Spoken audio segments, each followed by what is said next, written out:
Hey, Meteos, look at this. You remember that game I just played I just against wanted you? to gloat, like talk a little bit shit. It's all good. Let me show you this game you just played in where you went 0-10. Do you remember this? Yeah, we just got out of the game, Kobe. Hey, Meteos, you remember that time you stood me up for the movie?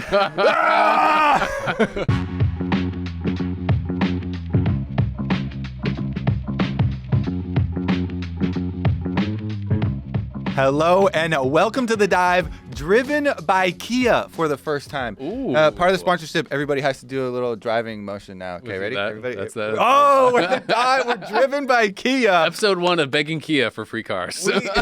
That's the first thing I brought up. Our producer was like, all right, we finally got our sponsor back. We're going to be driven by Kia now. And I was like, great. When do the free cars get here? Yeah.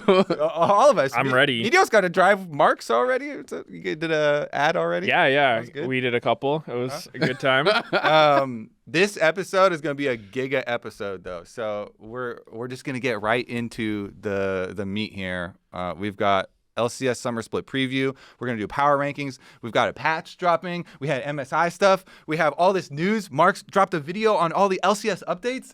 And we're going to start with the LCS updates and Mark's video because we miss Mark on the dive. Speak for yourself. He's going to finally bring the people what they wanted with the best of threes back. This is actually a little bit controversial because obviously way back when we had best of threes last time, it was with the dual streams, and that was pretty bad for viewership. I've also talked to some of the team owners and like general managers and stuff, and they had some worries about, on the weeks and days and stuff when we're not playing, it's gonna be different, and they'll have to figure that out, how they're promoting and making memes and stuff when they're not actually playing. How do we make our memes? Play the games. But honestly, I was like, well, do you really make a lot of memes and stuff anyways when you are playing? Like some of them do. I think they could do some more stuff. Yeah, pump it up a bit. Yeah. But yeah, so we are going, if you haven't already watched the video, you can check it out, but it's going to be BO3, single round robin. They're not moving to Fearless, and they are going to try to keep the really fast transition times. So I think 9-minute is what they're going to be aiming for in between games. Obviously, there has to be some time for the teams to stop down, eat, go to the bathroom, whatever. Yeah, Mark said, though, they're setting up tables right next to the stage, like just off of camera, and they're just going to like shove them, go over there real quick, have your meeting quick, and they're just going to be like Boom. driving them as quick as possible. I love that. To get back. I'm such a big fan of the short downtime between games. It's huge. Because, like, I don't know. That's honestly, like, the one downside of watching League sometimes is just, like, you watch the game and then there's 20-plus minutes before your next game, which is, like, I don't know, man. We live in the TikTok age, dude. Attention spans aren't what they used to be. Like, 20 minutes of nothing is tough. So, like, I think in spring it was really nice. So I'm glad they're keeping that around. This is going to be good. It'll be interesting. I don't know where you guys stand on BO3s. I know you were a BO2. I'm still... Or a doubleheader. I'm still a doubleheader enthusiast. Doubleheader. Yeah, I think it's absolutely the best. So that's what he wanted.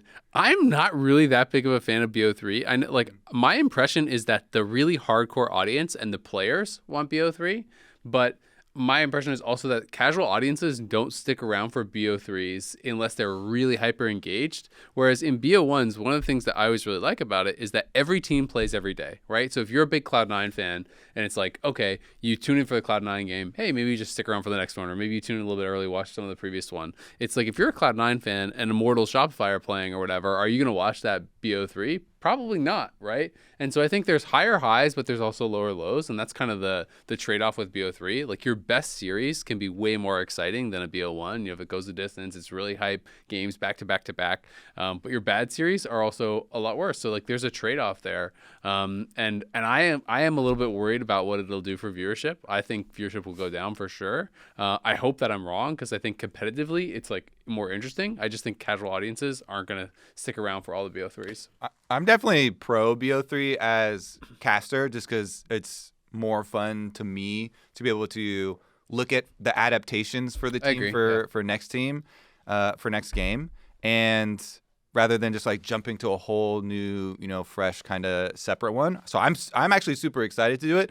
I do agree though. I think the viewership is going to go down, also because summer viewership always goes down. Yeah. But We have if this like goes well, part of the reason why Mark was pushing a lot for this and why we're trying it in summer is to get some more updated, definitive data on it. And if there is a positive response, if you are a best of 3 enjoyer, then get out there and vote with your eyeballs, as they say, and pump up those viewership numbers, because then they can use that in the future to argue for changes. Yeah, I like best of 3.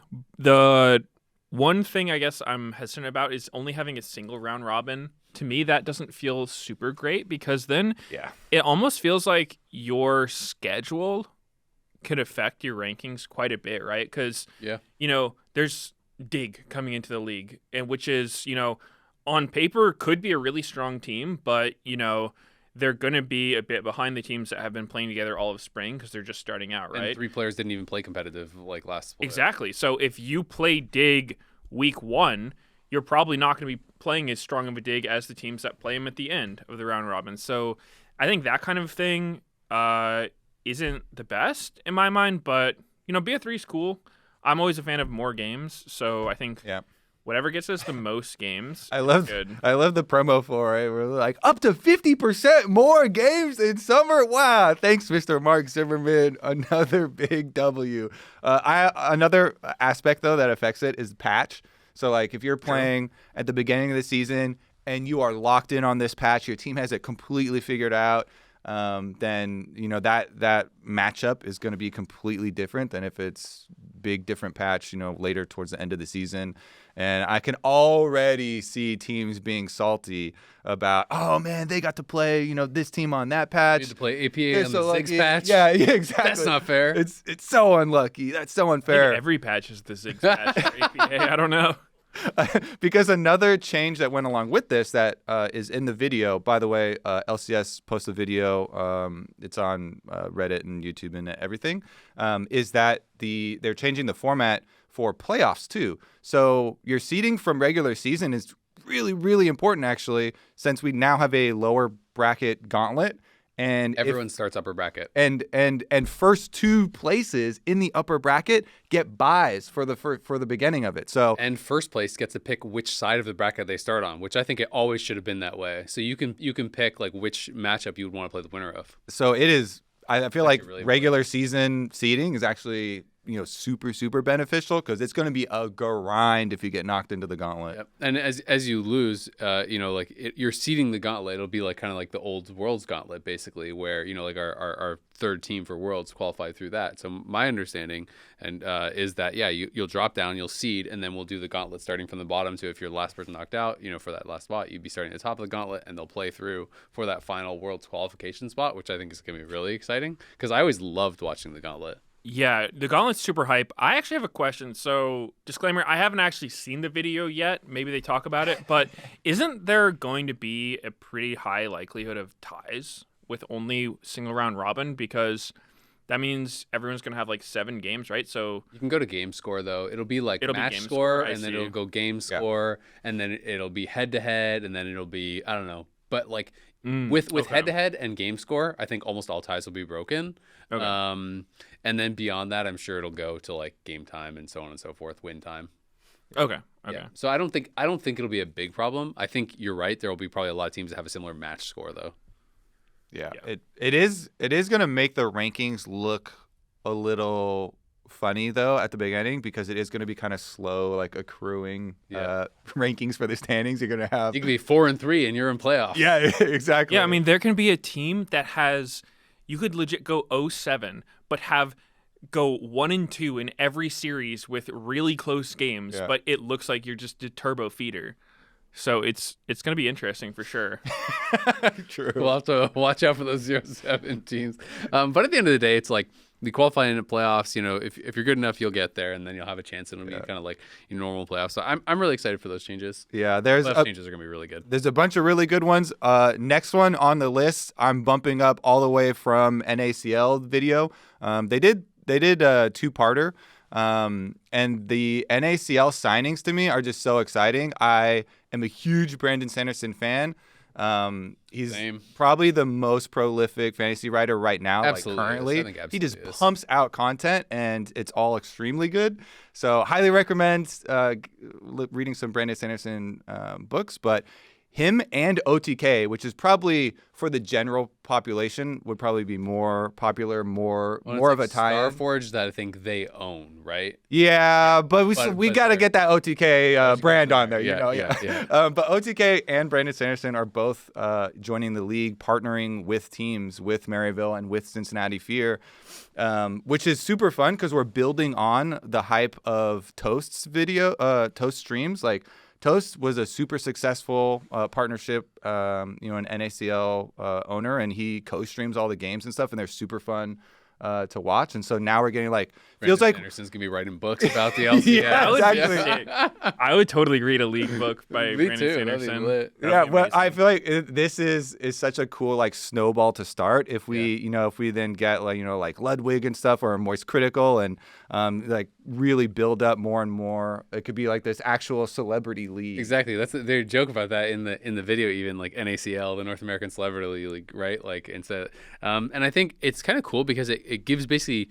different levels of entry point, right? Like, you don't have to have if you want to be involved in league as an org or as a big streamer or as a brand or whatever, you don't necessarily have to be okay, here's the 10 or the 20 or the $30 million that's going to cost to buy an LCS spot and then run the thing and have a team house and do all this. You could do a partnership with an NACL team as an entry point to get your foot in the door. You could do a higher tier of that, which is what Toast is doing, which is just buy an NACL team and run a full NACL team, or you could be partnered with an LCS team, or you could be potentially owning an LCS team. So there's different entry points basically. Which I think is kind of cool because, it's great to get more people involved in the scene and find out that some of these different people are really excited and passionate about League as well. Yep. Plus, we might get the Mr. Beast team. He's been man, I feel so debated by that. How many years has it been? It was. Oh, it's been forever. It was perpetually 2 years. Yeah. Every time he's asked about it, he says, "Yep, in the next 2 years, I'm getting a team." Well, and it's been a long 2 years on the World's broadcast, because when he was on the desk and he's like, "Yep, I am doing it," and I was like, "Ah!" And then he hasn't done it yet, but hopefully he will though in the next 2 years, is what we've been told. Maybe he'll do a video. It's all the players have to survive in the wilderness or something to join his team. Mr. Beast, we noticed your team fed every game. They looked really dehydrated. I mean, were they being fed? He could easily buy up the whole league and then do some video about some survival mode with all the teams or something. I'm down. Paying them to stay in a supermart or some weird Mr. Beast stuff. That'd be cool. There's also money matches that they're putting in for NACL. If you don't know money matches, it's literally just what it sounds like. They're playing for money. So there's going to be different games throughout the season that are designated money matches, where they're going to try to create some kind of rivalry, some hype, and some trash talk and stuff. It's kind of fighting game community. FGC has a lot of money match history and stuff, where they're just playing for money and kind of have that extra thing on the line. They're also doing full fearless, which is really cool, which means no repeats from either team's bans. And for playoffs, because it's best of fives, they're doubling the amount of best of fives they had, because that was one of the complaints that people had for NACL. And so the caveat for that is people say, well, for full fearless, it's going to be a mess for playoffs, because when you get deep into a series, there's too many champions banned. So first 3 games are going to be full fearless. Game 4 is going to be only 3 bans per team, because all the previous things are already banned. And then game 5 is going to be no new bans, but all previously banned champions. So all the 40 that had already been previously banned. So I think this is actually a really cool system.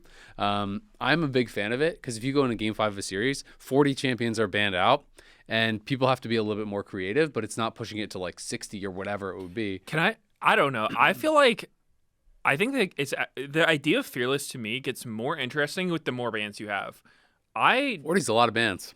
But dude, how many champions? We have 170 champions. That's not even close to half the roster, dude. I want to see 120 champions banned. You have to draft at some crazy comp. Both teams just have ADC terrible. Alistar. Yeah, dude, it would be way more interesting than it's Zeri versus Smolder again. I do like that the bans that they're taking away from the end of the best of 5 though are the targeted ones though. So you have the guaranteed the popular OP champs are still going to be banned, and the things like I actually want to see people play, like if you're known for Gangplank or something like that, or you're known for Heimerdinger or something that you like never get to pull out, or like if Viper's in there, like him playing Riven or something like that, like specialty champions that you never play in competitive because there is like the OP agreed upon tier or whatever. So I like taking away targeted bans and applying the bans towards the boring champs that people have always seen. Whereas this kind of opens up Frog and Anivia angles and stuff like that if you're super associated with a champ. I think if you're a Viper, that's getting banned game 1 though. So it's maybe that example. Isn't it only the champs that have been picked to get banned going forward though? So by the 5th game, you can't have those exactly. Because if nobody's played Riven in the first 4 games, then in theory Riven is guaranteed open game 5. No? That's what I'm saying is that's the type of thing that I like to keep open. Yeah, exactly. Unless it gets like banned in game 4, knowing that or whatever, right? Because then bans carry over. I thought. Dude, I thought they don't. I thought it's just picks. Oh, okay. Well, I thought maybe Yeah, you're right. It is totally just picks.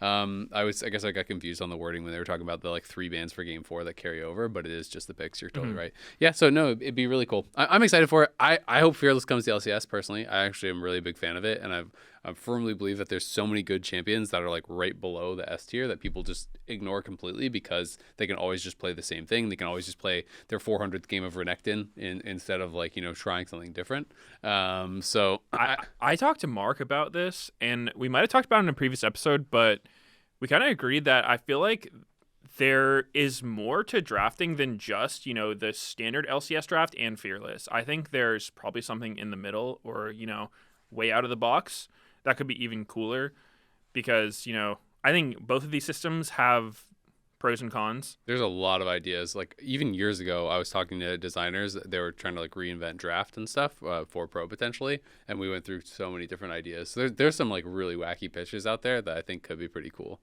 Yeah. I think we should go even further, and we'll just have Twitch plays draft instead of. I would not want to be on an unpopular team. I'll say that. Otherwise, you're probably not getting such hot champions. Kobe, you're back from MSI. Welcome back. True. We got the MSI jacket here. We should do an NA update. We beat you. Let's go. Let's go for the NA show. Yeah, it's free. Yeah, and nothing else of note happened. Yeah, I was gonna say we gotta go over the whole thing. Full report card. Both teams. We did. Nope, in fact, don't have to send 2 teams. No. We only sent 1 team. You. Okay, yeah, we beat you. Yeah, I think I only saw Liquid. It was together we beat EU. Our 2 teams went. It was definitely an interesting MSI, a bit of a roller coaster for North America perspective, because obviously the FlyQuest had basically a complete collapse, and with the rumors of Jensen traded to Dignitas stuff that we'll get into later when we do power rankings. It seems like there's even more of kind of especially after all the interviews and kind of like the trash talk. They came out and they were memeing on it, and they're like, "We're up, it's all good, big happy family, or whatever." But yeah, we'll get into that stuff later. But FlyQuest obviously very, very disappointed, and the players are going to be most disappointed in themselves. But even then, the first series for Team Liquid was very underwhelming and disappointing for them and for us as well. And so the one being in Chengdu, it was like really like the atmosphere was not great. But then TL came out, had some really strong performances, and I was really proud of them. So I was very glad that they were able to show on stage, because behind the scenes, like talking to even other teams screaming against Team Liquid, people were pretty positive. And so I was going into it, fairly hopeful. Yeah, I always get drawn into the scrim rumors and scrim bucks and all that stuff.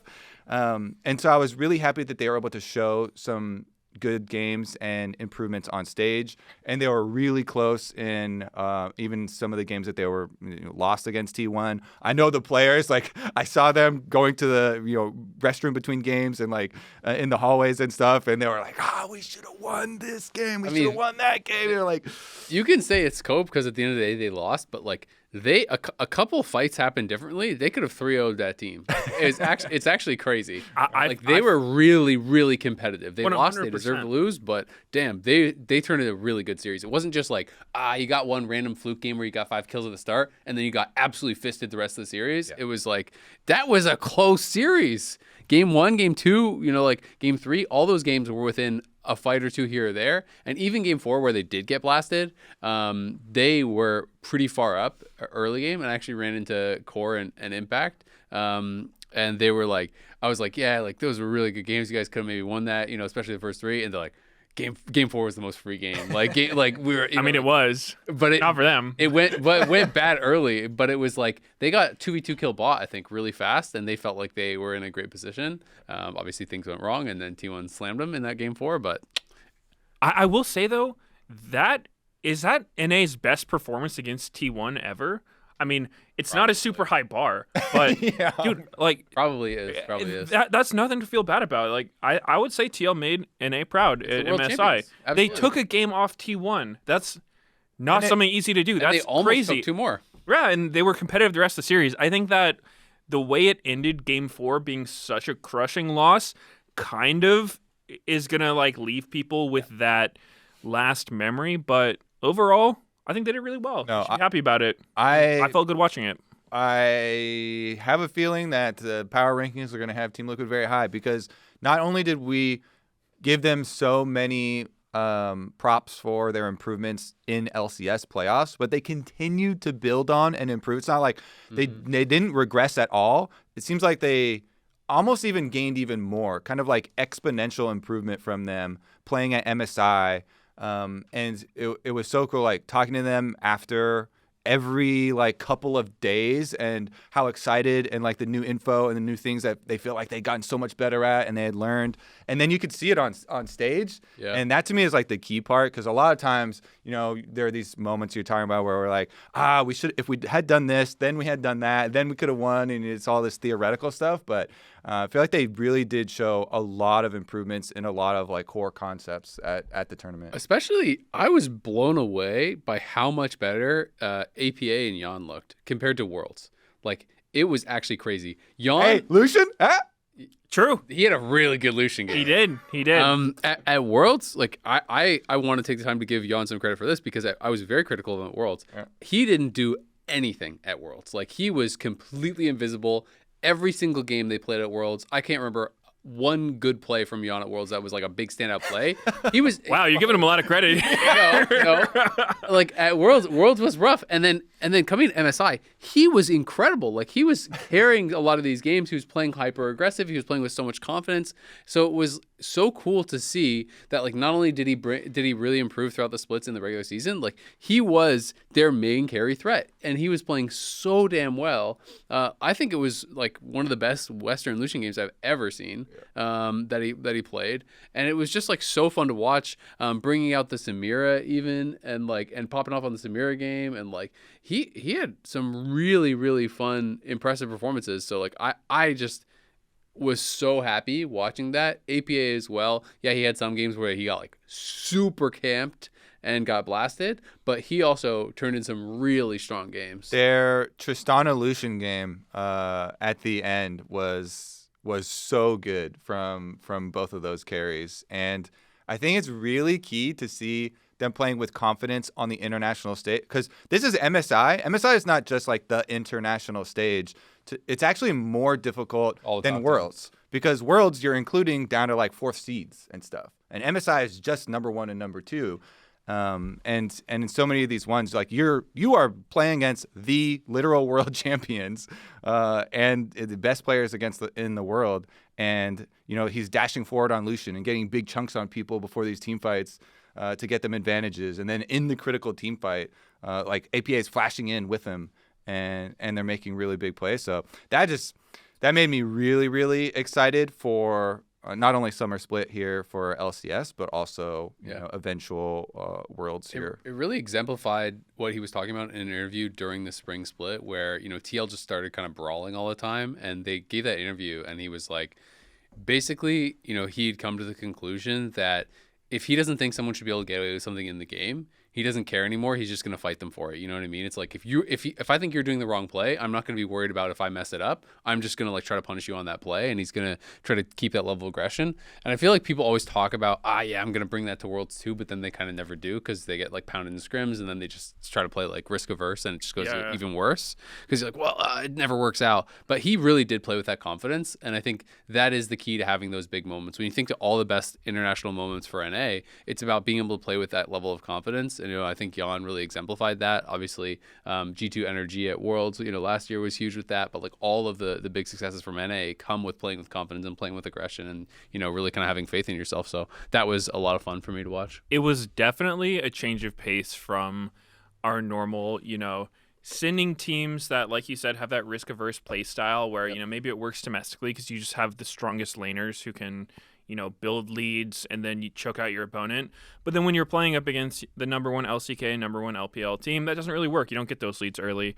So seeing teams like TL that are willing to take risks and just brawl, I love the way that they kind of contest everything. And even when it goes horribly, they don't get discouraged. They just go again. Because I think that mentality is so necessary to be a strong team in the long run. Yep, absolutely.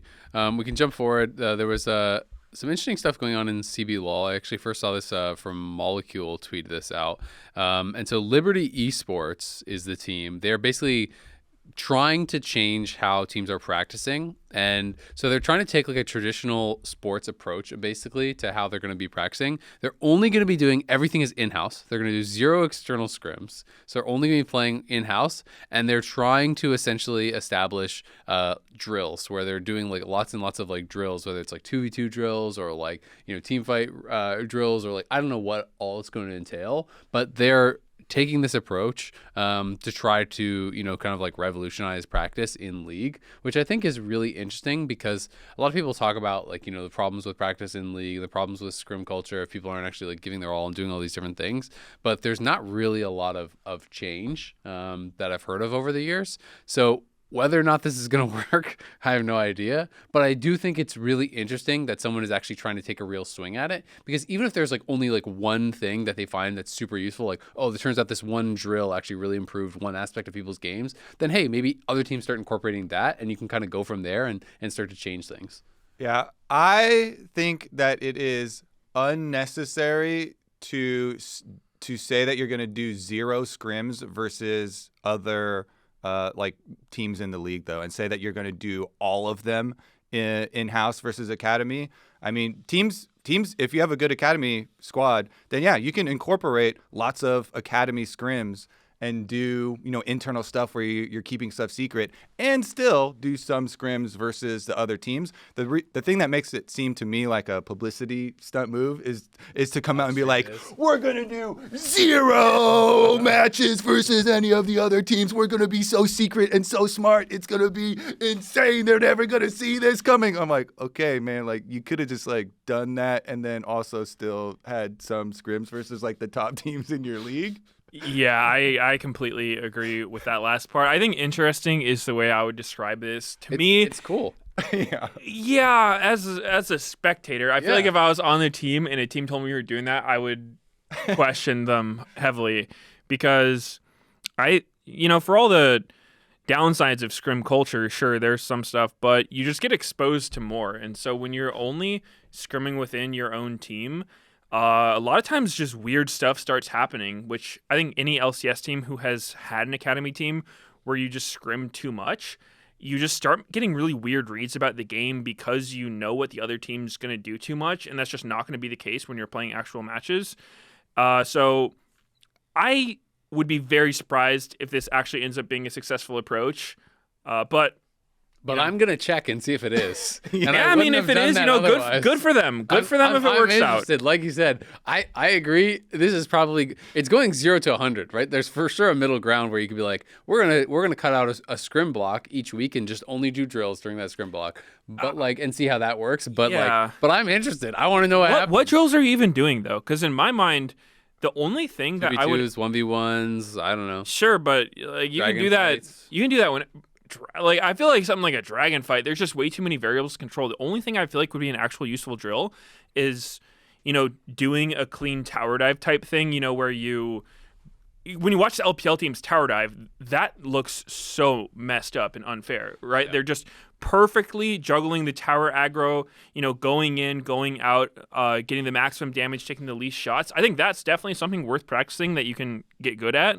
But some other things, it's just there's way too many variables in the game to try to control them all, and it just seems like a moot effort. Yeah, I would be more inspired with confidence if they, in tandem with this, were like, we have developed our own internal app that allows us to run these drills, and it's like something that set up some pseudo Baron or something, or some like 40-minute scenario basically that you go into that's like an advanced practice, an instance or something. Yeah, exactly.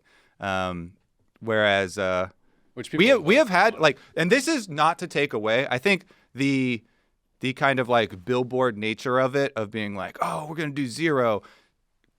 Don't let that take away from the fact that having a good academy or challenger or whatever secondary team you want to call it is really beneficial. It's super beneficial to have another team to be able to practice stuff that you want to, because you can coordinate. Hey, we're just going to reset every time at 15 minutes or something like that. We just want to do early game stuff. And we just want to practice this matchup, or we want to keep this matchup secret or something like that. That's very beneficial. And so I think we have seen a lot of history of teams in our league. When you have a good secondary team, you get the benefits of that. It's just that I don't think you have to go to the extremes of like hiding everything. It'll be fun to see what actually comes from it, and maybe we'll revisit this, later in the year.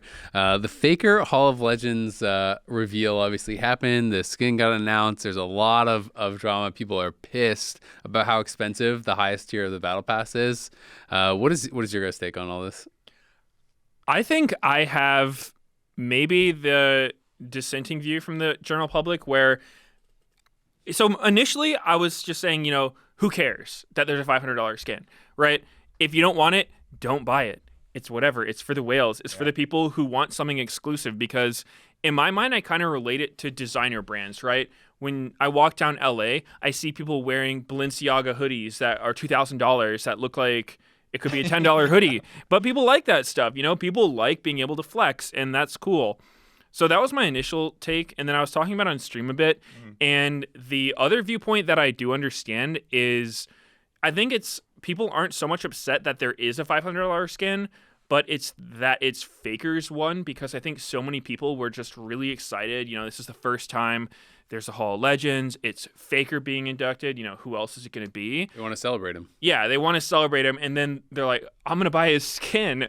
Wait, I need to take out a loan for this. So I kind of get that. I think there is a cheaper version. There's 3 levels. Yeah. There's the base level. I actually think if there was never the Ari stuff, the base level people would be pretty happy with, because I think it's like 1950 RP, so it's around $20. You get, I think it's like 18 emotes. You get the hide on bush ward skin, which is really all I want from the whole thing. I think it looks really cool. You get the LeBlanc skin, and maybe you get some icons and other things. I don't know exactly what else, but like you get a fair number of stuff for about $20, and then there's a $40 one. That's the cheapest version of the Ari skin.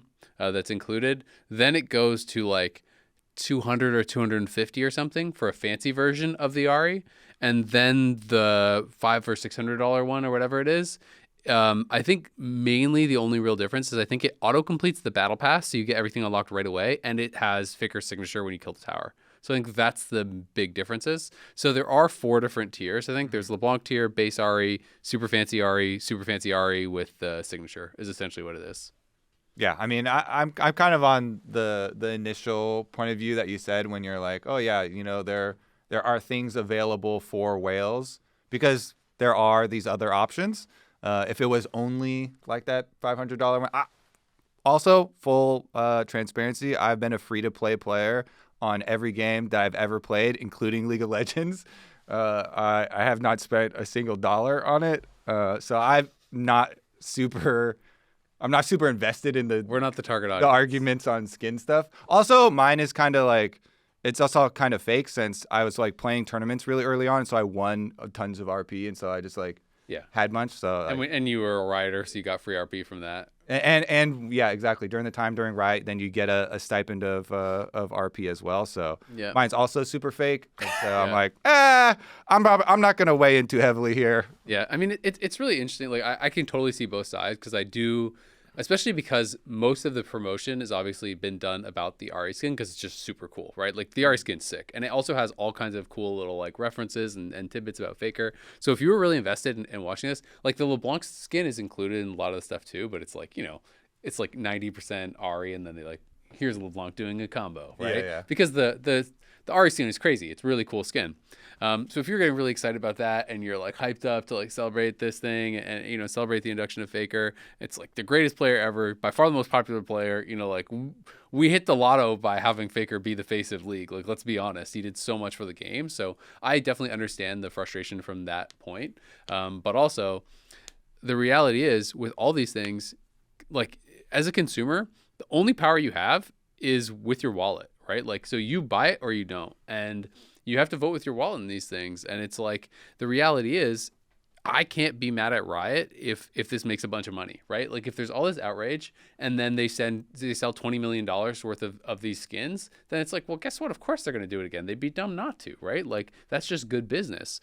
And is also not even close to like Riot is the only one doing this. Like, I know people who have spent, $5,000 to $10,000 on FIFA. I know people who have spent tens of thousands of dollars on Genshin. Did you see Atlas's tweet? Atlas has dropped tens of thousands of dollars on Genshin for sure. What? Like, Why? actually, isn't that crazy? Like, but lots of people do this. Even within the Riot ecosystem, look at the chibis in TFT. There's like different tiers of them. I have, to be clear, like I buy some battle passes, so I have one chibi, but there's people that own every single one. And the fancy versions, I think, assuming you get to pity, you have to like get to the pity rolls. Yeah. But like basically you always do because it's a much lower chance than the amount of rolls you have to get to pity. It's like $400 to $500 for the fancy ones, and I want to say like $200, $250 for the less fancy chibis, and then also the boards that you can roll for around $200 to $250. I know people who own every single one. Everyone, right? And so it's like people are spending this money. You made the comparison to like luxury goods, but people are doing it in League as well. Like, and I just know, like, I'm not as bothered by this on a personal level. I guess I'm like, I sympathize with people who like really were excited, but like, I played WoW for a million years. I never bought a single thing from the pay-to-use shop. I played PoE for a couple hundred hours. Only thing I ever bought were some bank tabs. Like, I play all these games, but I play PoE with people who have the like, how much does the Founders Pack cost? $500 yeah, plus? those things They have some crazy ones. Yeah, those things get very expensive. And I know a lot of people who play this stuff. So it's like, I get that it sucks if you really wanted this and now you can't afford it. Like, I sympathize with that, but also it's everywhere in gaming, and all you can do is vote with your wallet, right? Like the number one trend I hate in gaming is paying for early access now. It really annoys me because you have to like buy the premium package or whatever for these games now to like get access a week early or get access 3 days early. Yeah. And they really prey on your fear of missing out, especially with like WoW and games like this where it's like, oh, if I don't buy this, all my friends are going to be max level and have done everything without me, And so it's like, but I've just made the conscious choice that I'm like, you know what? I hate when games do this. I'm never again buying a game in early access. I'm only going to buy games when they're full release. Hades 2 came out. I really want to play it. I'm not going to buy it until the thing is done because I just don't want to support games that are doing that. So it's like, if you are pissed about this Faker skin, don't buy it. And that's all the power that we have. And it does actually have real power. Like, this is somewhat tangential, but like there's been a big, outrage about like the raising of prices across, retail stores and everything as well. Target and like Walmart and like even I've heard McDonald's and a bunch of stores now are actually lowering their prices because they raised their prices so much that people stopped shopping there and they started losing money overall. So now they're having to do this like course correction where they're trying to raise prices and get people, or lower prices, and try to get people to come back. So you do have power. It doesn't feel like it, but that's the only power we have as consumers. Yeah, I things that, like I said, this one didn't get me like super mad. Things that do get me mad are like buying actual power. You mentioned paying for early access. When games have ways where you actually buy, like if you could buy a skill rank up or whatever something like that, yeah, then I'm like, that's not the type of game that I play. I was reading comments about that, and I saw some crazy one that, it was just a random Reddit comment, so I don't know how true or not it was, but it sounded believable enough, where it said in China, it's kind of like a status thing. People really like these pay-to-win games because they want to be able to flex their wealth and success in the real world to be strong in the game, and they call like the free-to-play players rice eaters. Oh, you can't pay for power. Like, stop being poor. Sucks, bro. And it's just a totally different mindset compared to the West that is more about fairness. So I read that. It seemed believable enough, but asterisk could be made up. I don't know. I've also heard this. I haven't I did some Googling, and I don't know exactly how true everything is, but one of my friends was telling me that in China they already have for League exclusive China only chromas and things like that are super expensive. Like you're dripped out in gold and you're shiny as hell. Yeah, like that kind of thing, or just like super rare ones that are only for the whales and for the people who want to flex, who want to be like, yeah, I have the $500 Aurelia skin and it's nothing to me. Like it's like that feeling of like they're trying to flex, right? And flex their wealth. So it's like, my understanding is that this already exists in China, at least to some degree. And so it's like, when I heard that, I was like, oh, well, then they must have the data that like they know this is going to sell, right? I think the biggest telling thing of whether it sells or not, and to be clear, I think this skin is the best skin that's ever been in League. I'm still not going to buy it, but I think it looks amazing. But it's like, you'll know when the next Hall of Legends thing comes out. My guess is Uzi would be the second person to get inducted because he is like, one of the most famous players ever, one of the greatest players ever, and is a player from China. If that comes out and the most expensive skin is like a $50 skin, you'll know this didn't work. And if it's $500 or $600, you'll know it worked. $5,000. Yeah, $5,000, then you know it really worked. Because it's like they're gonna do what is good for business, right? And I think that only makes sense, and consumers have to choose what's right for them. Yeah. All right. Next up on the list, we've got some more LCS news. Ssumday retired. That was a while ago, but we're catching up on a lot of stuff. Ssumday. I was really glad that 100 Thieves inducted him into the Hall of Fame. When he first left the team, because I feel like he was so influential, and he has always been one of the players that has had such a good attitude towards the game, and all the players I ever talked to that play with him just love having him as a teammate. So yeah, full respect to Ssumday on his recent retirement. Yep. Yeah, I played with him a couple times. He's a really nice teammate, someone that I would play with again. I mean, obviously, I don't know if me or him are going to be playing mini pro anytime soon, you, baby. Yeah, but very solid career. He did his job. He made some moves, and I guess he's going to go do his military service now. I saw he tweeted about that as well. So yeah, I know he was kind of considering his next move, whether he was going to try to do streaming full time or coaching and everything. So yeah, it'll be interesting to see. I mean, I could definitely see teams maybe wanting him as a positional coach or something. Yeah, I was going to say the coaching. I feel like he would probably be a good coach. Yeah, I really want more teams to try out the just contracting players to come work with the team for a bit rather than, you just take this pro player and immediately make them your head coach, because I feel like it could be super useful. Your team's going through a rough spot.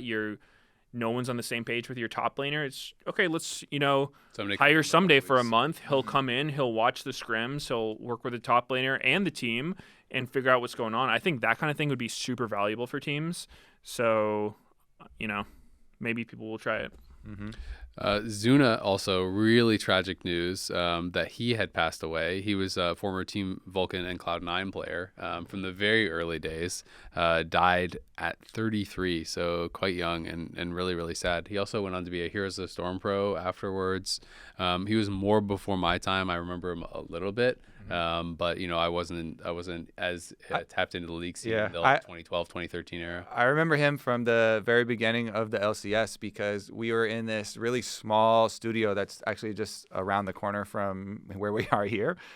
We actually started in, and there was no audience in the first season of LCS, and you would just hear him and his brother after the games just so loud talking to each other, even at like their regular conversation like volume was insanely loud. But he was always a really jovial, positive person, super nice to have around, good atmosphere. That team also had some pretty big surprises and some pretty big bangers. Yeah, I played against him in the early days of LCS. like you said, super nice guy. Saw him get into Heroes of the Storm. I feel like I saw him at the last BlizzCon or somewhere recently. And yeah, I mean, super sad. Way too early. And yeah, he'll be missed. Yeah, definitely. Thoughts with his family. That's horrible to go through. But yeah, hopefully his family will be doing okay. We are going to move on to patch 14.11. Oh baby, which is out about a week ago now, I guess. And there's been actually quite a lot of changes. Obviously, since MSI patch was a couple patches before. We had a number of the new items coming out, which isn't in this patch, but was in some of the previous. So maybe we can kind of just generally talk about how you feel about the game right now. And then we can kind of do patch specific for the next one when it comes out. Because obviously there's the Overlord Bloodmail, there's Blackfire Torch, there's Rise of AP Junglers, with Faded Ashes and all these things. There's a lot going on that feels like it's shifted the game quite a bit. I feel like I'm a pretty good time capsule baby because I came from MSI where when we're on tournaments, we're always like, don't look at the new patch, patch, because you get mixed up. Then I'll say something from 14.10 or 14.9 or whatever that's not applicable to the MSI patch, always on 14.8. So I jumped straight from MSI patch, coming back and having the ranked reset. And to me, obviously is jungle perspective, but I was like, holy, they just giga buffed AP junglers. It is crazy. This freaking new Ashes item is insane. And they immediately, after it came out, they immediately nerfed some of the lane stats, but they didn't nerf the damage to monsters. So if you are an AP jungle enjoyer, I feel like your time is now. Play some Karthus, play some Brands, play some Talia. You can play Lilia. You can play Rumble Lilia. Jungle is actually pretty good. Rumble Jungle is really good. I actually played a game because I saw just some random Korean Challenger YouTube video, and I was like, oh shit, get me back in there. But it's very good time for AP junglers. Also, I definitely noticed the experience increase. Anybody who can farm well, Kindred and Graves are really good right now too. Viego feels really good right now. Anybody who can farm fast, and that includes all of the AP junglers, because you need to build that Faded Ashes item, is definitely looking pretty good right now. Yeah, I think the changes have been pretty cool from what I've seen. I've been playing a pretty good amount of solo queue, and I think from jungle perspective, it is pretty diverse as far as what you can play. The mages are doing well. Even random stuff like Zyra jungle is kind of crazy. I've been playing that some, and I don't know if it's actually legit, but you can actually just drive by kill your camps. You just put 2 plants down and leave. And kill over the wall too with Krugs and stuff if you do it. Yeah. You do it with Morgana also. I played a Morgana jungle game because actually that came from a team. I can't spoil, but one of the players from one of the teams told me to do a Morgana jungle. You legit, after you complete your Blackfire Torch, you can just cue the big monster, lay a puddle, and walk away. It just kills the camp. You're speed cruising around, clearing things. I don't know if that's going to stay in the game. That kind of gameplay is a little imbalanced, I would say. But, abuse it while you can. Yeah. There's already been, some nerfs. Karthus got nerfed on this patch and stuff. And there's also ADCs. That's what I want to out of control. They're already the best role in the game and competitive for sure. Even better now. Caitlyn did just get adjusted and they nerfed IE, but oh my god, before 14.11, you're on the same screen as Caitlyn. She just autos you once for 1,500. You have to base. It's what is happening here? I saw a clip from Sneaky's stream where he was a full build Caitlyn and he got a headshot and legit walked up, flashed on the enemy Jinx and one-shot her from full. From full HP. It was a 2,200 crit. Nice. So I don't know. I guess the biggest issue for me is the AD carry itemization. It kind of feels like a whiff almost from the balancing standpoint, I would say, because the changes are just kind of odd, and it left Collector and IE, that combo is just so much damage on these AD carries. And to me, it always seems weird when AD carry is meant to be the sustained damage role, but they're also the, gonna one-shot you role. So And they're spiking earlier too now. yeah, it's So the bonus AD on Caitlyn for headshots got nerfed significantly, and they took 10% crit damage off IE. So they did nerf the Caitlyn stuff pretty significantly. It was 40% bonus AD taken off headshots, and then the IE nerf as well. yeah. They're still really strong. Yeah, it's not just Caitlyn though. Yeah, of course, It's a lot of these characters. Another huge one is Corki. People are doing Lethality, Corki, Hail of the Blades. Lethality, Emax, Hail of Blades. Valk on your Corki face? is so Does ridiculous. so much damage, it's insane. He just stat checks you. He Valks in on assassins and just kills them. That's just Dude, I was playing Rumble Jungle, and I was like 6-0 with 2 items completed, and this Corki valked on my face, and I was like, what is this guy doing? And I got instantly one shot. Yeah. I was like, I apologize. I was not familiar with your game. Like, yeah. I mean, he's there's also valking into an equalizer and killing me. the cut down changes too are kind of, I feel like under the hood really crazy, where it's just a totally different rune now. It went from being this tank killing rune to now just everyone killing rune. Just a lot of damage to people above half health. That seems super strong. BT is also crazy strong now with it has the overheal shield back now, because they removed what is the lifeline or whatever what was the one that did that before in Precision Tree, where it's like when you like Overheal was the rune. Yeah. Exactly. Yeah, So yeah. they basically put that like back on BT. So that's really strong. Shield bow's really strong now for survivability. It's back to also to like 25% crit per item. So you only need 4 crit items to actually cap out, so you can get more crit kind of faster. Which I think is pretty significant as well, because people can hit those. Dude, I gotta complain about this on record, but what is this Noon Quiver change? Noon Quiver, it's not even the same item, but they kept the icon in the name, and it's just none of the same build paths, doesn't do the same thing at all, doesn't cost the same thing. I don't get it. Just change the name. It's not the same item.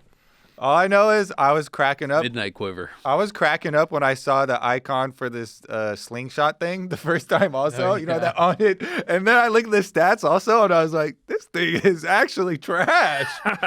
this thing New Kerchi shard. This thing is it's so terrible. The cooldown on it was like 40 seconds or something. I know they're already buffing it on next patch. And it gets reduced by autos. Yeah.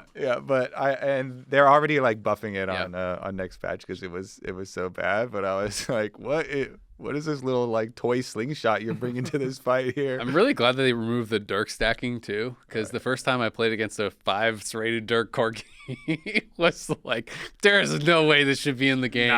This is like some friggin' season 1 6 Sunfire Cape Garen stuff going on. So that you can only have 1 now in inventory. But Shiv got a fat buff as well. Like AD carry itemization is so strong right now. I think AD carries are going to be out of control, good and competitive with good teams playing around them, enabling them. It feels like it's going to be teamfight meta. It feels like it's going to be pushing a lot of top laners then to tanks, because guess what? When you have a hyper carry, you kind of want to enable it. But I know a lot of people are telling me in scrims that it's been mostly, even though crit AD carries seem so strong in solo queue, in scrims they're kind of getting blasted by Varus and Kalista still. So people are like not sure if we're going to be seeing that kind of style, or because it's like if you try to play the Caitlyn or the Jinx or the whatever, and you just get absolutely slammed in lane by a Kalista or Varus, well, you never kind of get to that point.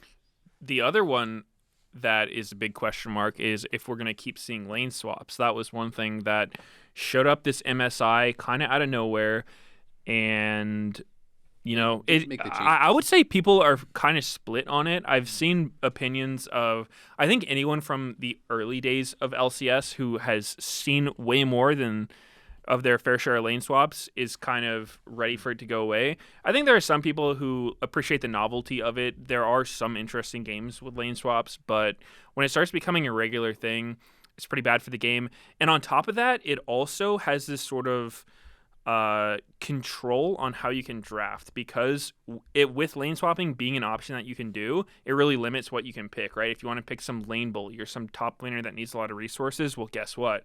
Hope you can do that with 5 levels down on everybody. So I would like to see them get rid of the lane swaps. I think it's not 14-11. It's 75% turret fortification now. But people were still doing them though on what was it, LDL? I know they were doing it some. That's what I'm saying. We're gonna have to see. I know they're also bumping the first turret gold up from 150 to 300 just to really try to incentivize teams to not lane swap, But we're going to have to see because, even if there is a cost to lane swapping, it just depends. Is that cost higher than laning against Halo Blade's Ash Varus? Because that's pretty rough too. And especially I think that's a good example because that lane swap, you don't have to commit for the whole tower take. So like the first turret like tower bonus isn't like guaranteed that the other team is going to get it if you just swap for a couple levels and then you try and swap back. Like Tsunamis were doing and stuff. And they just swap to level 3. And then you try and like deny that bonus. It's still they're going to get more damage done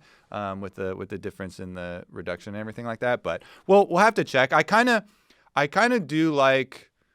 I think it's gonna be fine. I like a slower adjustment period to like just increase the cost of doing it without doing some weird. Sometimes they do these weird things where they like really heavy-handed like force fist, like you cannot do this and just completely block it. I kind of like the idea of just increasing the cost of doing something. Yeah. Because if it's super rare and you only see it once every 10 games, maybe 15 games, then you're like, oh, cool. That's so interesting that they did this instead of, that's that's super boring. At MSI, at the start of MSI, I was like, oh, God, this tournament's going to be horrible because there was, at the start, it seemed like there was lane swaps every game. And it did feel like it got less common throughout. It was still obviously a strategy that was utilized, but it wasn't like an every single time type of thing. So with these changes, I think that it's going to be probably okay. If I'm wrong, then hopefully they just nerf it more. But I think with these changes, I don't think it's going to be like an overwhelmingly dominant strategy. I just don't like watching those games at all. It's not fun to me to watch these top laners just get super starved and like I don't like testing that skill. Okay, it is a skill to do early lane swaps, and it is definitely something that you can learn and you can train and pay attention to, the wave timing and your back timing and where you're going to go scramble around and try and scrounge up some experience or get off your weird little level 1 top laner ganks on people and try and annoy people. But like that's like, it's just not an interesting skill for me to watch. It's like the Vayne top ghosting at your mid laner and just autoing you. Yeah. The Vayne support, like that was just so troll to watch. It was kind of funny, but I just picture myself leaning against that, and I'm just getting tilted watching it. I mean, laning is the most interesting like individual skill showcase, I think, in League of Legends. So while there is skill, like you're saying, it's just way more interesting to see someone who's really good in a 1v1 like go off, right? Yeah. It's like, should we do a boxing match or should we just walk to the Starbucks together? Like which one would people rather watch? Like you want to see Zeus like popping off on the Vayne top in a 1v1 or going crazy. You want to see that stuff. You don't want to see them just following their jungler around, leashing every camp. They're literally, you're just walking around. You're like watching somebody walking simulator, or you're watching them actually like fight people. The optimizations, I will say, like can be kind of cool, but that's why I'm with you in that it's like I want to see this like once every 10 games. I want to see this once in a while. I think it's fun to have that variety, but if it dominates the meta, I think it's really, really bad. Let's move on. We haven't even started our power rankings, and we're pretty far into this episode. There's a lot of changes. Yes, we're doing this episode early, and that means that not everything has been officially announced. We are going to go under the assumption that the rumored and leaked roster changes are going to be the official roster changes. I just have to give that as a caveat. What? So you're saying Jensen probably is going to Dignitas? Yep, and FlyQuest probably has Quad coming up, but I mean, there's been a lot of changes. C9 obviously got Thanatos, which is incredibly hyped. They also brought back Reaper. Dignitas, the rumored roster is Licorice, Spica, Jensen, Sven, and Isles. So only one person from the previous roster. Massive changes for them. Immortals brought in Anero, which is a change. Shopify Rebellion got Tomio. Is there any others that I'm missing or not remembering? I think those are the main ones. Obviously, Dignitas, huge changes, but some really big ones. APA got replaced with Yappa. Is this really big one? Yapped in America to you. He evolved. Yeah. Yeon, I think, also evolved, but I have no name change for that one. I don't know. We'll have to workshop that one. Yeah, so Team Liquid, I think we started... He's unstoppable. Yeah, he's Yeon. That's pretty good, right? That's pretty good. Yeah. We can start at the top. We can say all of our individual power rankings. And then we'll also do the aggregate of like the dive power rankings. But the dive power rankings are like we actually have some disagreement this time around and some pretty like different placements. So I think that let's go through it in order of the dive power rankings, but then you can talk about why you and we don't necessarily like because people will latch on to like, oh, those guys all think this or whatever for the dive power rankings. We'll post our individual power rankings so if you guys want to see that. Exactly. So you can talk about it on Reddit or YouTube comments or whatever.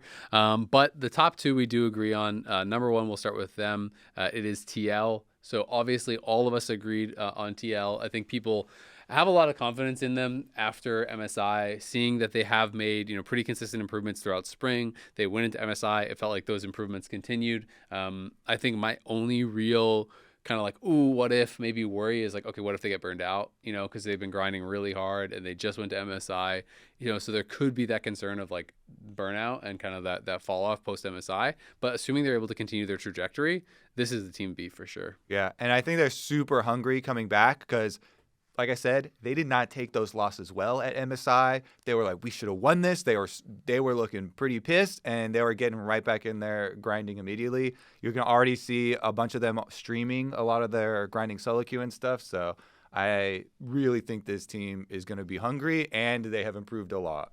Yep, I put them number one, even ahead of C9, partially because last split, C9 had way too much hype. I was only working against him, so I'll put him number two so I don't have all that extra pressure. What kind of idiots would have predicted C9 to win last split? Yeah, it's crazy. But yeah, I kind of agree with everything you guys said about TL. I think the concerns would only be, like you said, burnout, or kind of what we saw with NRG coming into this year after last year is sometimes when you're that underdog team and you do make it, like you get that taste of success, sometimes it's hard to get back into like that same mentality you had beforehand that led you to be that good. Sometimes you're just focused on worlds. You're thinking, okay, we're already the best team in NA. You start disrespecting your opponents. Maybe we almost beat T1. Why would we have to prep for more? Exactly. Maybe the wheels fall off a little bit. Maybe some crazy stuff happens. So I'm not saying it's going to happen with TL. I think that they have a pretty good head on their shoulders. Impact, Core, they're these world champion veteran players. I don't expect it to happen, which is why I'm putting them number one, but obviously considering that could happen. I also think Spawn is like really level-headed, and I don't know if you watched their squad video from MSI, but like I think he's a really good coach. Definitely a longtime friend of mine as well, so I am biased towards Spawn.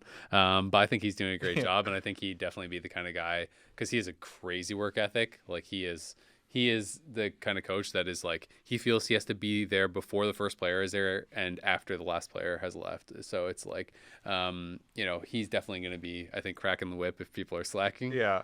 And by level-headed, I just want to clarify, you mean more like he doesn't get like, tilted or steer off track or anything because he definitely does rage and he definitely is like a very passionate person. Yeah. And even like I would be down there in the gym in the morning and he'd be like, oh, I had to walk out of scripts today. Oh my God, this happened and that happened and that happened. But he is like, he stays on track and he keeps the players on track and he keeps practice going on and focused on what they're trying to improve on.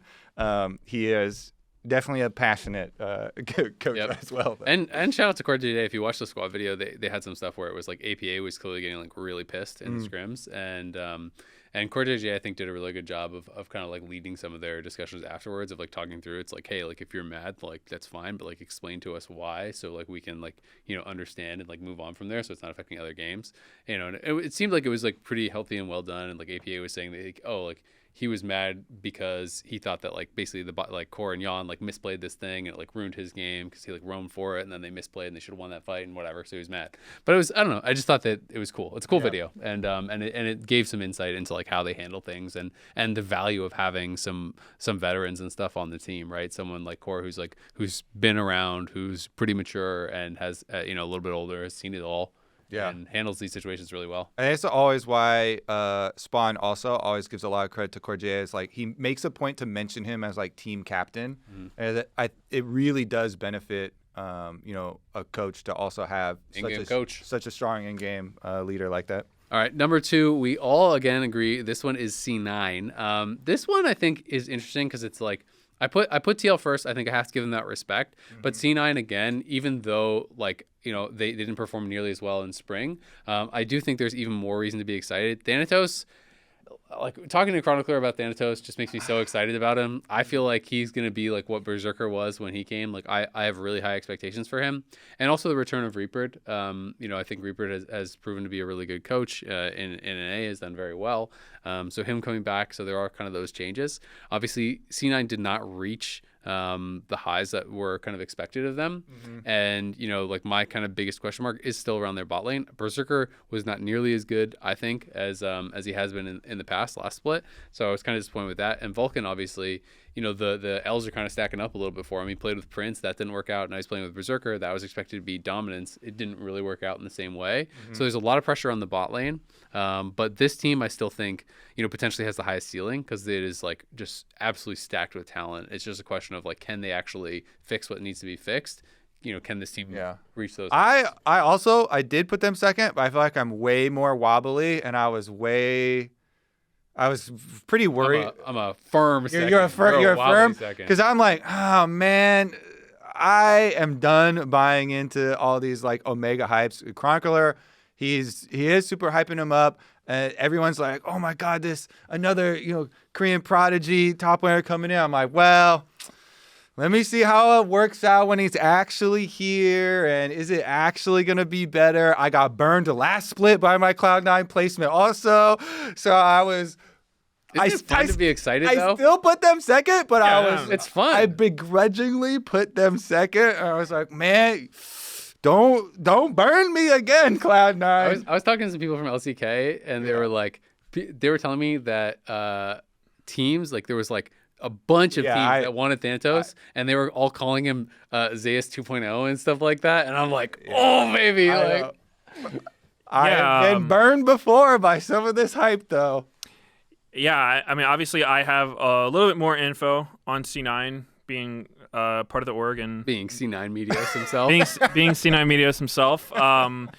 And I think that last split, obviously watching it, none of the players seemed to play up to the level that would be expected of them from others or even themselves. And I think part of that I heard was, some in-game communication stuff, which can just come from playing together with new players. Like, I think there was a lot of confusion, maybe a little over-communicating going on. And so with Reaper coming in, I think he is a really good fit for this kind of team because he has such a strong view of the game, and he can sort of just... I think teams would really benefit from a coach who obviously knows enough to be able to just say what the right thing is. A lot of coaches like taking this sort of diplomatic approach of like, everyone's right. Let's meet in the middle. Let's compromise. Like, they don't want to tell anyone, be like, yo, what are you doing? Like, that is just straight trolling. But Reaper will do that. And so I think they should be pretty good. Like you said, Thanatos coming in. Only concern I would have for the team is that I think Thanatos is not super fluent in English. He's working on it. And that is always a huge question mark for teams, how well you're able to work around that and whatnot. So when you say communication was a big issue for them last split, and then it's like well, over communication. You're not going to over. Yeah, he's going to under communicate. Over communication. He's fixing the balance. Yeah. Yeah. So I have no reason to doubt him. They've all proven to be really strong paycheck's players. Still coming in the mail? Yeah, paycheck's still coming. Jack, is this good enough? But I think they'll be good.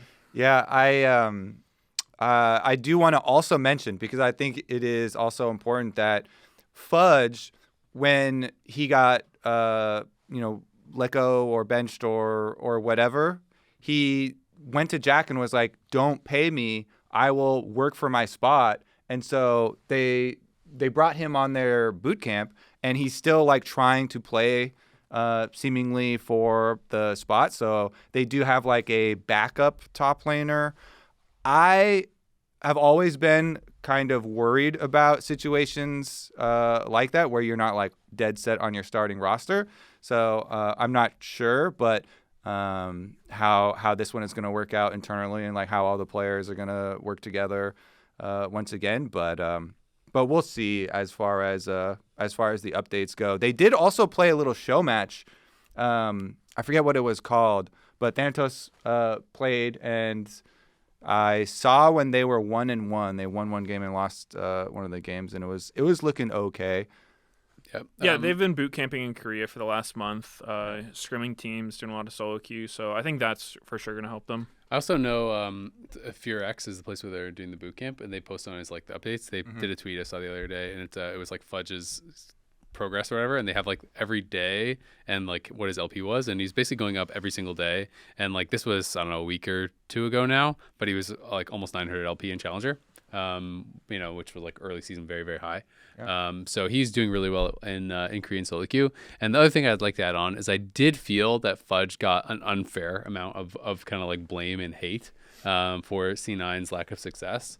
I felt like it was clearly team issues. It wasn't just like a Fudge issue. So my faith in them going into this split to be a top 2 team is not just because they replaced Fudge. Like I think Fudge is definitely deserving of an LCS spot. So I hope that he can kind of figure something out. Because it did feel like people really jumped on the hate bandwagon for him. Yeah, he's kind of had a target on his back since the beginning. When he first showed up in LCS, he looked real rough, and then he had his villain arc where he was, kind of hating on everyone. So he's definitely amassed some haters for sure. But I do agree with what you said. I think that he's a solid teammate, player. Like everything I've seen from Fudge and heard about people who played with him, it seems like he's really easy to get along with. So yeah, I'd like to see him play pro. And like I said, somewhere. I put him second. Also, I definitely see some things going wrong for the team and it not happening again. But I think they should. Meteos is on a rock hard second.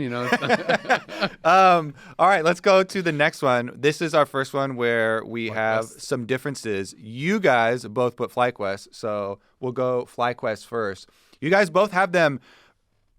I obviously put them only a little bit lower. I put them one step lower, but we probably are going to have some similar reasons for why all of us kind of dropped them down from last split. It is no secret that the team has exploded, seemingly. Obviously, they had a lot of hard losses there. There were some really heartfelt interviews and videos that I highly recommend you go check out and watch. Bwipo's one especially, I think it was with Ashley Kang. Afterwards, it's a really good lens into. Oftentimes, people need reminders of like how much people are putting into being a competitive League of Legends player, like making their whole life be it, and going to MSI and playing against the best players in the world. And like when you don't meet your goals, it's very tough, Yep. And so there's a lot of things that you have to come to personally. And realizations and priorities and stuff like that. And anyways, this brings us to some of our roster changes with the Jensen move.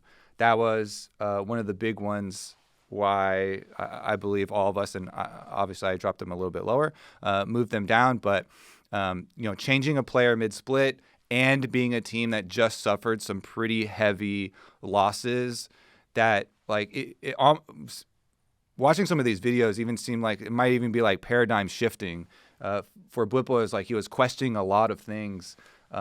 Sometimes when you lose games in League, everybody's been there where like you start to question, am I playing right? Are some of my assumptions on how you're even supposed to play this game correct? What are the steps that we're supposed to take? And then relationships with the other players. I will say there were a lot of positives still for me at MSI. Masu was amazing at MSI, I thought. Very impressed with his first international performance. Busio was definitely a little bit rough, especially in some of the early. I'm worried about his nerves because in the finals. In the finals, he completely collapsed in the finals here, and they went to MSI, and I felt like he completely collapsed again. And I've just seen so many different games and so many different times over the years. You can have an amazing player, but when they really get in their own head about these big moments, and especially if it happens a couple times in a row, it can be very hard to get past. It can become a bit of a mental block. So I do really have some concerns for Busio. If he kind of like has another bad series in a big moment, it starts to get a little bit scary on like how is he gonna handle that and move past that mentally. There's the other little thing I want to add why I knocked them down a little bit further was that their community sentiment seems to be going super negative against them, and sometimes that does affect players. if social media like starts to turn against you. A lot of it started with, the arguments between, or the trash talking of some of Inspired and Bwipo, and how engaged they get into content, and it got inflamed with the rumor, as it still stands, of Jensen departing the team. So we'll keep an eyeball on that, and we'll see. So those things you can't count on. It's just one of those nebulous kind of factors that you try and take a little bit into account when you're ranking. Yeah, I feel like Jensen leaving the team was kind of writing on the wall for a lot of people. Obviously, there was that Inspired interview, which we all kind of agreed about was like pretty out of line. And it's one of those things in League, like you were talking about, when you question your assumptions, because there's no, this is how you play League. That's part of what's made it such a great game for so long, is that if you interview the top 100 players of the game, they're not going to all agree about everything. There'll be some things that are, pretty agreed upon, but there's a lot of things that are up in the air, dynamic, how you want to approach it as a team. And at the minimum, Inspired and Jensen just did not see the game the same way at all. And so that's just going to make it really hard as teammates. Either one person's going to have to buy into the other guy's play style, you're going to have to make some compromise, which usually ends up looking pretty gross. Or you just go your separate ways and you kind of see how it goes. Was Jensen the problem? Do they bring in Quad and just look Giga? Or, do they have just as many issues and it's like, oh, well, maybe Jensen was kind of the scapegoat. So we're going to see. I definitely think that after their MSI performance and even finals, a lot of cracks are showing in this team. Maybe Quad will be the fix that they need. Maybe not. But, yeah, definitely can't put him top two. I mean, Jensen was really good last split overall. It's you can talk about the finals stuff, but in their playoff run before finals, he was dominating. And in finals, you can kind of argue, well, was it really Jensen's choice to play all the Annie games and all that style? Mm-hmm. Like you said, it was clear that they wanted something different from Jensen than what Jensen I think was providing. But Jensen was really good. He was on third team All Pro, was really performing, I thought, during the regular season, performed really well throughout a lot of playoffs, even on Ari and things like this. So it's I think this is going to be on a just individual skill level from the get-go. It's going to be a downgrade, but Quad is good, and I've heard a lot of positive things about him. I think sometimes, though, the individual skill matters less than just agreeing on how to play the game. And this is one thing that I have heard, is that the way that Quad sees the game is much more similar to the way that Inspired sees the game, and that they want to play really aggressive, moving around the map, playing for jungle, doing this sort of style where it is kind of pushing the pace a bit more than maybe what you normally associate with Jensen. So it's possible that this ends up being a win-win. It's Jensen does better with Dig and Quad does better with Fly. Who knows? But there's definitely some questions and some concerns, which I think is why everyone's bumping them down a bit, because it's Quad is coming straight from NACL. It is going to be an adjustment, right, coming from challengers up to this. It's a higher level. You don't know if that's going to work right out the gate. Now you have three guys who are basically not rookies, but rookie-ish, with Masu and Busio and Quads. There's a lot of kind of questions there on how all that's going to work. And yeah, I do have some unfortunately some pretty big question marks around Busio and how he's going to perform in those big moments going forward. I really hope he can move past that, because I don't think how he played at MSI is indicative of his skill, and I also don't think how he played in finals was indicative of how good he is. All right, next one on the aggregate list is Dignitas, which is what we will go by. We're going to be putting graphics for our individual ones for people to follow, and we'll post them on social as well. But Dignitas, the recipient of Jensen, and Jensen was actually one of the later dominoes.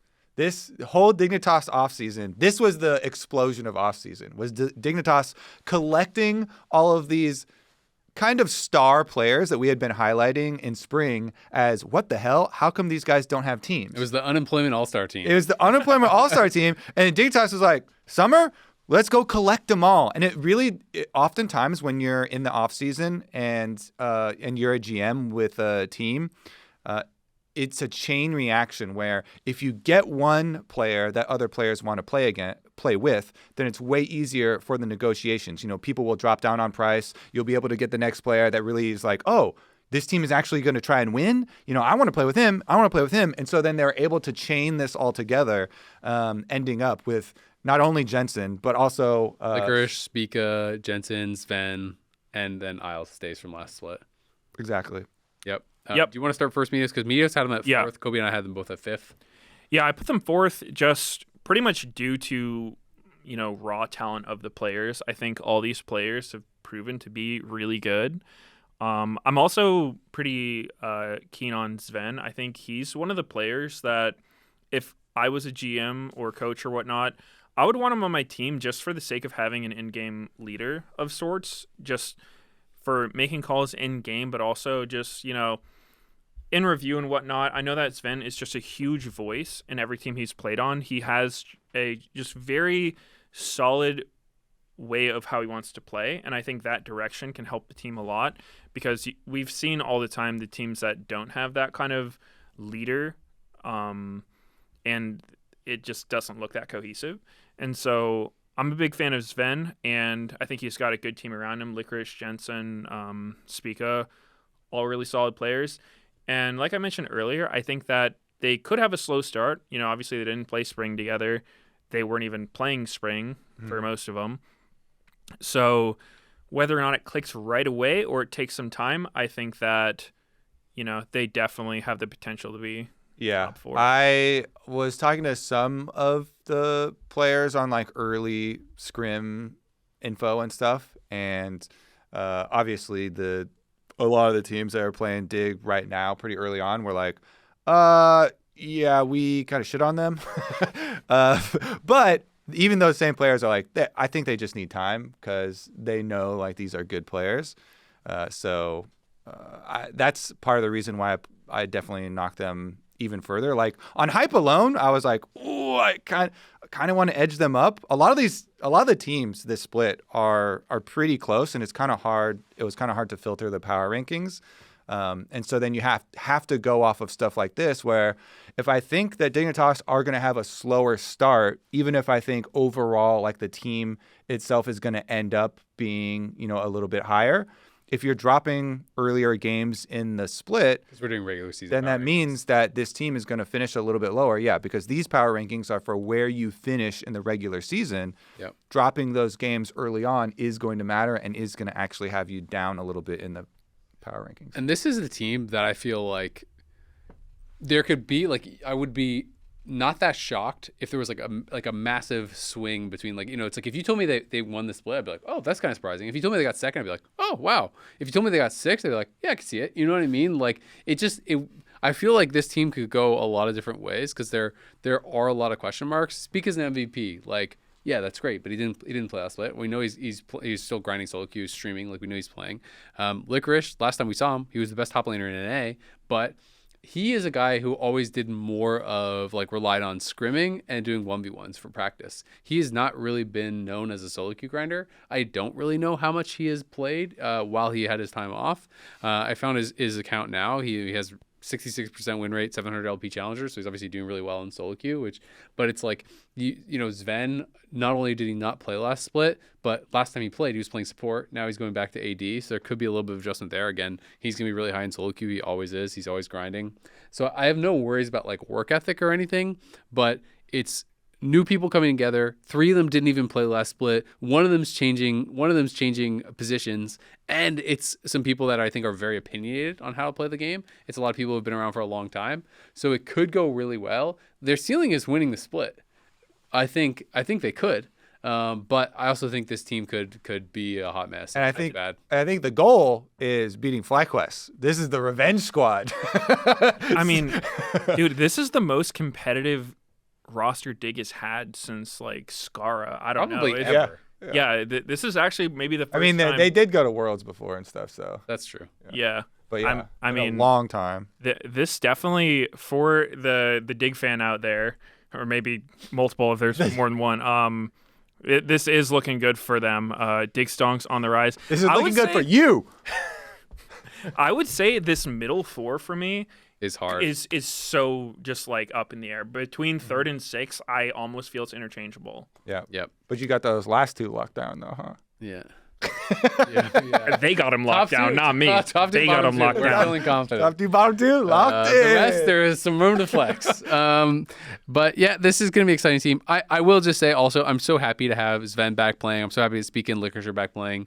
Licorice, it felt actually like criminal that he wasn't in when it's like, you are the literal best top laner in the league, and then you don't have a team. I know weird stuff happened. Like, I know he got an offer from Immortals and some things happened, but obviously Golden Guardians blew up so late that he, then other teams have made commitments to other players. Yeah. But I'm really happy that they're back. I think it's good for the league. The only one I was kind of salty on, but I could still see why they did it, was Dignitas benched Exu, and then there was also some drama stuff that came out about they had just told him that he was confirmed, and I don't know about all the communication, lines for posting it, but it did seem like it was a pretty raw deal that he got, as far as communicating with the org and the kind of sudden removal. So I did feel pretty bad for him. At least I saw he recently posted on Twitter the classic contract signing GIF or whatever. So he has seemingly found something, I assume, with like a challenger team or something like that.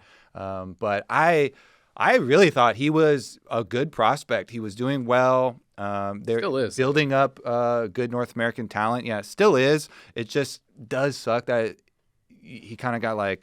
he got done super dirty. I feel for him. I've definitely had my experience of getting done dirty by LCS teams, but I don't think that's something you should hold against the current Dig players. I think he had some video where he mentioned that Sven might have been a contributing factor of pushing for Spica, but I mean, it is what it is. It's just kind of how LCS has been since franchising. It's like, the GM decides who the roster is going to be. It is shitty to tell him he's going to be playing 4 days before he's benched or whatnot. Yep. So yeah, definitely. I hope XU finds someplace he can thrive, and with the NACL leveling up a little bit this coming split, maybe that is a good option for him. Yeah. But I mean, happens. I think at the end of the day, there's nothing wrong with an esports team, a sports team replacing any player if they think it's going to make them better, whether or not you agree. It's clearly the thing that they did wrong was telling him that he had a spot. Yeah.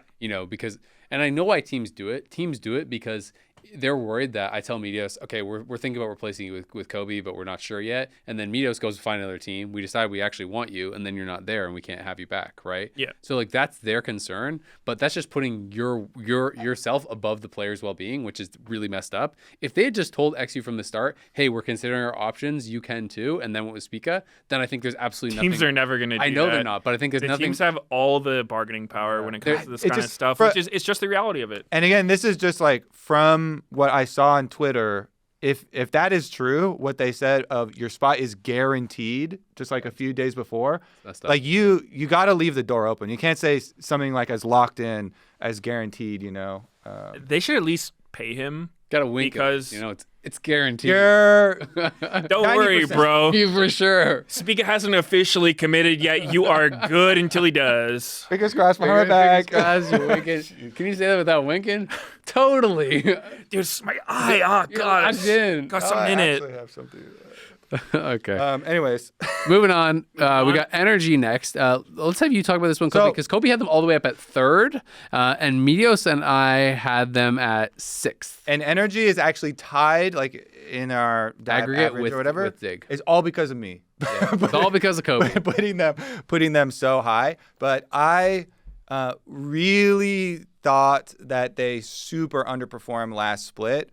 And I know that they have actually had a really good off season from talking to those players. I know that they were super, super salty. They were very, especially Pal Fox was like, this is the worst I feel like I've ever played.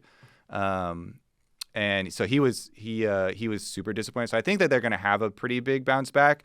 And this, my putting them this high was actually a byproduct of what Meteos was talking about earlier, which is these middle four. Copium. and talking to the players about their never mind. But like the middle four teams are very, very, very close. And with some of the stories like Energy, FlyQuest, Dignitas, and 100 Thieves, let's say the names of these actual teams that are pretty close. The stories on these teams, especially with the way that these off seasons have gone for FlyQuest and Dignitas, are wildly swinging with some explosive stuff that happened in the off season. Whereas then I look at Energy and I'm like, well, they had a massive underperformance in spring, which you can argue against me and be like, yeah, and I think they will continue that trend. Like, that underperformance is not an aberration. That's just the new them. And you could argue that. I think that is not, spring is not indicative of what these players can actually bring.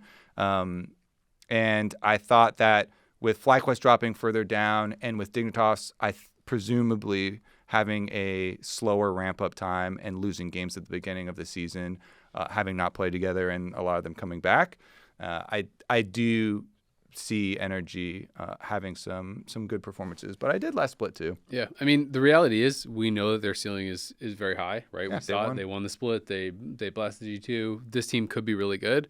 The reason that I put them in 6th and had them down towards the bottom is just straight up because I saw no improvement throughout spring. And that is what was so concerning to me. I could have forgiven the underperformance more easily had it felt like there was this like up and to the right trend where it's like, you had a horrible start, but like it felt like you really got it together more towards the end. I never felt like they got it together. Like, you know, throughout the whole regular season, like playoffs, whatever, like the last times we saw them, they just looked the same problems, all split. So to me, that was indicative of like larger issues where it's like they just can't get on the same page. They don't obviously agree on necessarily how to play the game. They talked about it a little bit with like, I mean, obviously who he came in, who he was doing really well on Golden Guardians. He came in here, Ignar left. And, you know, the team has not been on the same page, has not really been working. I'm not trying to put that on Huhi because I think that a lot of players didn't play that well individually. Palfox had probably his like worst split that I can really remember. You know, he self-admitted he had some horrible. He's saying that he was like that's worse than a lot of his splits in Challenger, and you know, even when he was coming up. So it's, you know, I am hopeful that this team can get back to where they are, but because it feels so competitive in this middle pack, and they showed me no improvement in spring, I just felt like I had to put them lower, and that's why I had them down at 6th. Yeah, I share a sentiment. I think that just the stylistic differences of bringing in Huhi over Ignar. Granted, you know, I haven't really seen any of their scrims. I've not listened to any of their team discussions. But from the outside, it kind of seems like they just have a lot of players that want to be the strong side. They want to be the person that is being played around, and the reality of League is you can't really do that unless you're just, you know, infinitely better than all your competition. And so they have these really non-cohesive games where it just kind of feels like everyone's doing their own thing, and it's really messy. And like you mentioned, Azael, didn't see a lot of improvement throughout the split. Kind of stagnated, and, you know, had their occasional giga fumble.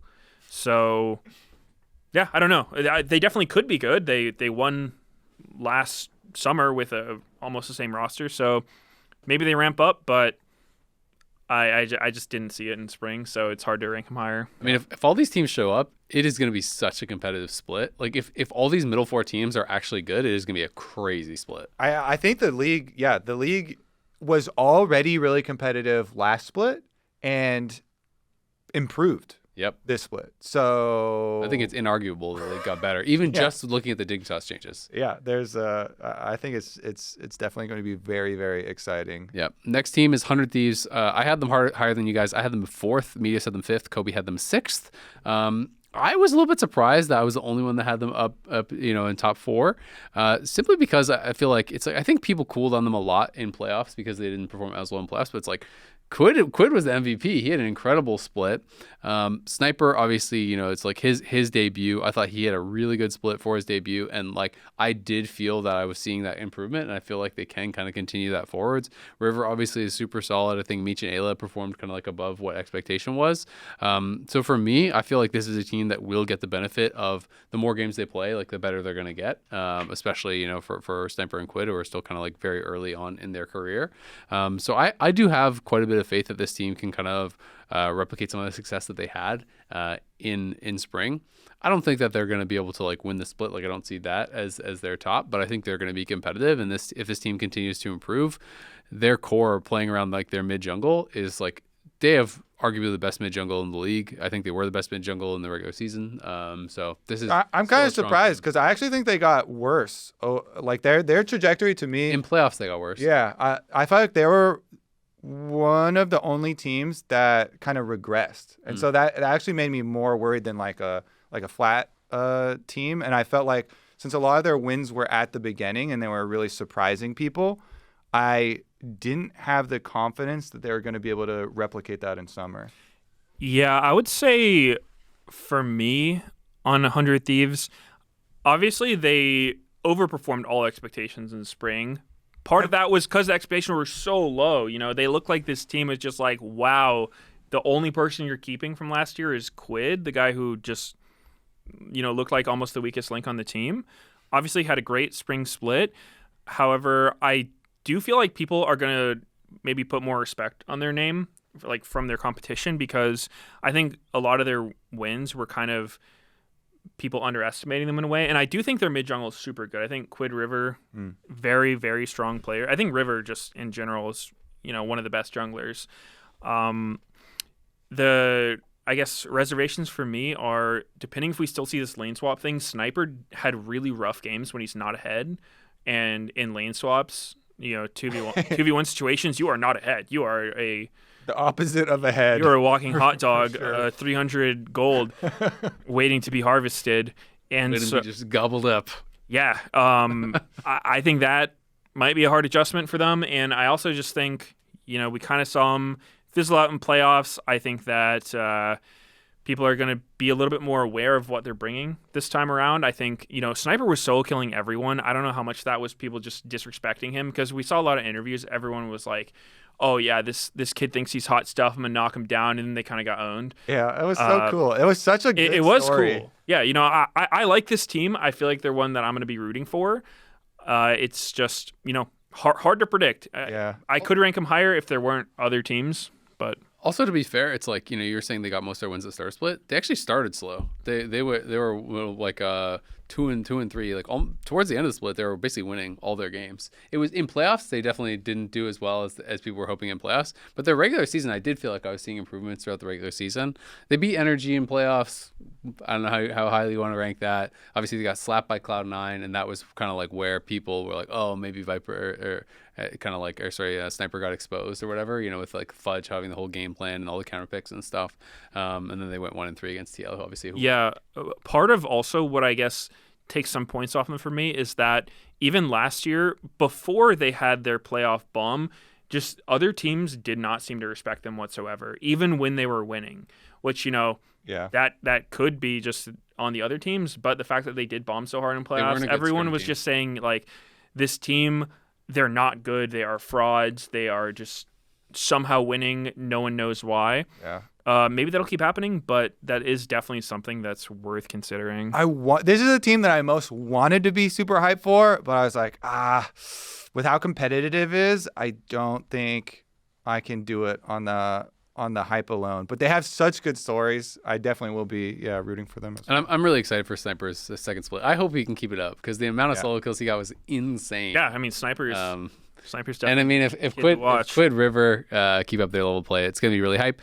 Okay, so now we are down to the bottom two. Shopify in the aggregate is going to be 7th, and then Immortals is going to be 8th. There was a slight disagreement. I guess I put Immortals up one spot. For me, largely, I mean, I think Anero, like, I'm kind of excited for him joining another org. I actually think Anero does really good things for teams, but largely, it was more based off the fact that, like, looking at scrims, this is a team that people really respected, and even in playoffs, they continued scrimming because they really wanted to kind of keep improving. And a lot of top teams were telling me that, yeah, this team is actually legit. Like, for whatever reason, they're not winning, but like people talking about Castle, people talking about, Mask even in scrims doing really, really well. And that these guys, like, you know, were not getting the results that they should be, based on scrims at least. They also had a lot of close games and thrown games, which, like, fair, they threw those games. They're obviously not very good at late game, like, but they put themselves in positions to win. They didn't feel just like hopeless in all the games. I felt like there was a lot of times where you could believe that they could actually take the teams down, even though they didn't get that many wins. So I have some faith in them to pick up some wins. At the end of the day, it's really not that big a difference, 7th between 8th, but I guess I have a little bit more hope that they could make a splash maybe than Shopify. Yeah, for Shopify, they are making a change as well, but it's player to bring in Tomio, and Tomio has been in Challenger for quite a while. He's definitely a very big personality. I'm super excited to see him in LCS, and sometimes when you get an injection of a player like that, like he is such like an outgoing person. I just feel like it's gonna energize the team. I already really liked like the faith that the coach had in this team. You could tell it in some of Revan's, drafts and stuff. Especially at the beginning, it was so fun. We're always tracking Shopify games because we're like, "What's Insanity going to play mid? He's going to pull out some." Which tank is it this It year? was like the tank split though. It was weird because the last year it was all like, is he going to play Graves or is he going to play this? And now it's like, is he going to play Zach or Ornn or Sion? But Graves got Aaron. some crit buffs, and so maybe we see some better, more interesting things there. So I have kept them above Immortals, kind of like how they finished last split. Yeah, it's I don't know. I don't have a whole lot to say on these teams. They were the bottom teams in spring, and a lot of these other teams just look stronger. I mean, Yeah, they've had some moments where they look solid, but they've had a lot of moments where they do not. And so I do agree with what you're saying about Immortals, though. Like, I think that justification of, I like their work ethic. They kept practicing. I think Olay was actually a really bright spot for them in spring. He definitely was, like that good player on a low-rated team, I would say. Like, he was my award for that. it's also hard to stand out, I think, as a support. Like, if you're able to stand out as a support on a bad team, I think it's pretty impressive. Yeah, absolutely. And I don't know. It's just like it's hard to rank Immortals any higher because like this is the first time they finished above 9th, and that's just because there's not 9 teams anymore. In a while, when they had Hooney and Rayo. Yeah. I mean, I guess since they re-entered the LCS. So and the middle of the pack got stronger, right? It's like Dig was another one that people used to put down near the bottom, but now it's like, oh my god, well Dig just picked up the off-season Avengers, so it's like you're kind of bumping these teams up. So you have to see, I think from both these teams, you have to see some real individual improvements from the players to be able to step up. And I think if they want to be able to climb up the standings, we have to have these players stepping up and making a difference. I would also say, as far as like a standout, I think B-Boy was a pretty big standout for me for Shopify. I thought he really outperformed what my expectations were. My expectations were very low for B-Boy. He was one of the best ADs in the league. I think he is absolutely top couple ADs in the league as far as how he performed. He had a really good Varus. Varus is still good. So, we're going to have some guys on these teams really step up and kind of perform above what they showed us, like make good on some of the rumors you hear from these Immortals guys in the scrims, have Fake God really take a big jump forward and be able to actually show something better because there is just so much competition now that to even get to the middle of the pack, I think is going to be a struggle for either of these teams. I think last split, AD carry was at its weakest point that we've ever had the role in the LCS. But think of the changes that we have to this split with Yeon having really big improvements, Masu having really big improvements from MSI, I felt like, and then bringing Sven in also. Yeah. I feel like AD carry role got a lot stronger this split too, which might be an interesting story to track from spring to summer, as the entire league is probably going to be more competitive. But I think AD carry especially is going to see some good improvements. It's going to be excited, to be honest. When we talk about the power rankings, I'm like, there's not a lot of matchups that I'm... Everybody's good! There's not a lot of matchups that I'm not interested in. There's a lot of competitive teams here, which makes me more excited for the potential of getting some really good BO3s, right? Because if you have those teams, you're going to get to really see the differences between the teams because it can't just be a one and done. You have to win that best 3. Yeah, I the player that I'm also excited to see is Tomio. Like we touched on him a little bit, but I feel like he is for sure one of the top prospects coming from the NACL. He was on Cloud9's academy team. They were winning everything. I think he was on DSG. They were also winning. He's done everything he could in amateur. Yeah, he's also really good in solo queue. He steals my name and plays under C2 Meteos for some reason. I don't know if that. But he does you proud because then he's top challenger. Have you ever asked? Now he does. Yeah, I've told him to change it, and he just says nah. We need to have him on the dive, and you guys come in. No, I mean we're cool though.